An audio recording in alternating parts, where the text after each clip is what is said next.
നമസ്കാരം, ഞാൻ ഡോക്ടർ അർച്ചന. ജീവിതശൈലി രോഗങ്ങളായ diabetes, blood pressure, cholesterol, PCOD, obesity എന്നീ രോഗാവസ്ഥകളിൽ ഉൾപ്പെടുത്താവുന്നതും എന്നാൽ പലരും നമ്മളോട് പറയാൻ മടിക്കുന്നതുമായ ഒരു രോഗാവസ്ഥയാണ് പൈൽസ് അഥവാ അർഷസ്. മലദ്വാരത്തിന് ചുറ്റുമുള്ള ഞരമ്പുകളിൽ ഉണ്ടാകുന്ന സമ്മർദ്ദം മൂലം അത് പുറത്തേക്ക് തള്ളുകയും അകത്തും പുറത്തുമായി മുഴകൾ ഉണ്ടാവുകയും അല്ലെങ്കിൽ വീക്കം സംഭവിക്കുകയും ചെയ്യുന്നു. അതിനെയാണ് നമ്മൾ പൈൽസ് അഥവാ അർഷസ് എന്ന് പറയുന്നത്. പൈൽസ് മെയിനായിട്ട് 2 തരത്തിലാണുള്ളത്. ഇൻറ്റേർണൽ പൈൽസിന് നമ്മൾ പിന്നെയും ക്ലാസിഫൈ ചെയ്ത് 4 രീതിയിൽ പറയാറുണ്ട്. 1st grade, 2nd grade, 3rd grade, 4th grade.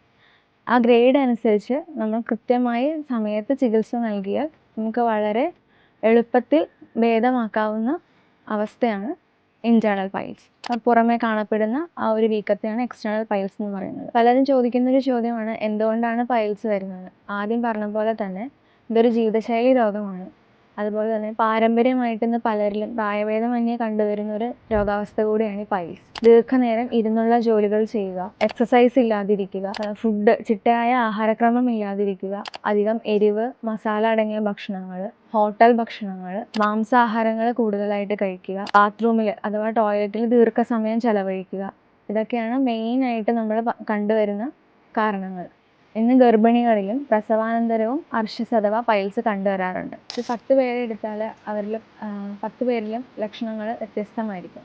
എന്നാലും പ്രധാനമായിട്ടും പൈൽസിൽ കണ്ടുവരുന്ന ലക്ഷണങ്ങളാണ് രക്തസ്രാവം, വേദന, പുകച്ചിൽ, ചൊറിച്ചിൽ, അതുപോലെ മലദ്വാരത്തിൽ നിന്നുണ്ടാകുന്ന കൊഴുത്ത ദ്രാവകം പോലെയുള്ള അല്ലെങ്കിൽ പസ് ഡിസ്ചാർജ്. ഇതിലേതെങ്കിലും ലക്ഷണങ്ങൾ നിങ്ങൾക്ക് അനുഭവപ്പെടുകയാണെങ്കിൽ ഉടൻ തന്നെ ഡോക്ടറുടെ ചികിത്സ തേടേണ്ടത് അനിവാര്യമാണ്. പൈൽസ്, ഫിഷർ, ഫിസ്റ്റുല ഇത് മൂന്നും തമ്മിലുള്ള വ്യത്യാസം എന്താണ്?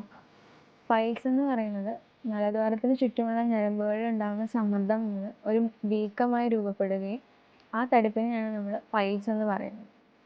ഫിഷർ എന്ന് പറഞ്ഞാൽ മലദ്വാരത്തിൻ്റെ അകത്തുള്ള ലൈനിങ്ങിൽ വിള്ളലുകൾ പോലെ മുറിവുകൾ ഉണ്ടാവുകയും അത് ഉണ്ടാകാനുള്ളൊരു പ്രധാന കാരണമാണ് നമ്മുടെ മലബന്ധം അഥവാ കോൺസ്റ്റിപ്പേഷൻ. ഒരുപാട് നമ്മൾ സ്ട്രെയിൻ ചെയ്ത് നമ്മൾ മലം പോകാൻ ശ്രമിക്കുമ്പോൾ ഉണ്ടാകുന്ന മുറിവുകൾ ആണ് നമ്മൾ ഫിഷർ എന്ന് പറയുന്നത്. അടുത്തത് ഫിസ്റ്റുല.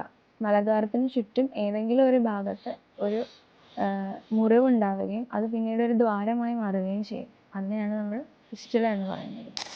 പൈൽസ് ഉള്ളവർ ശ്രദ്ധിക്കേണ്ട കാര്യങ്ങളെ പറ്റിയാണ് പറയുന്നത്.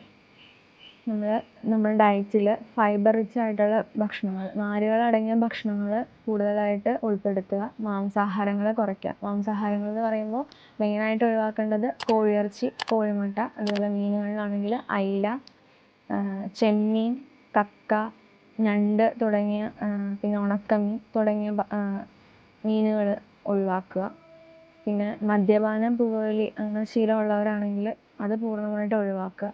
ശരീരത്തിന് ചൂട് കൂടുതൽ അനുഭവപ്പെടുന്ന ഭക്ഷണങ്ങളെല്ലാം തന്നെ ഒഴിവാക്കിയിട്ട് തണുപ്പ് തരുന്ന ഭക്ഷണങ്ങൾ, സാലഡ്, മോര് തുടങ്ങിയ ഭക്ഷണങ്ങൾ നമ്മുടെ ഡയറ്റിൽ കൂടുതലായിട്ട് ഉൾപ്പെടുത്തുക.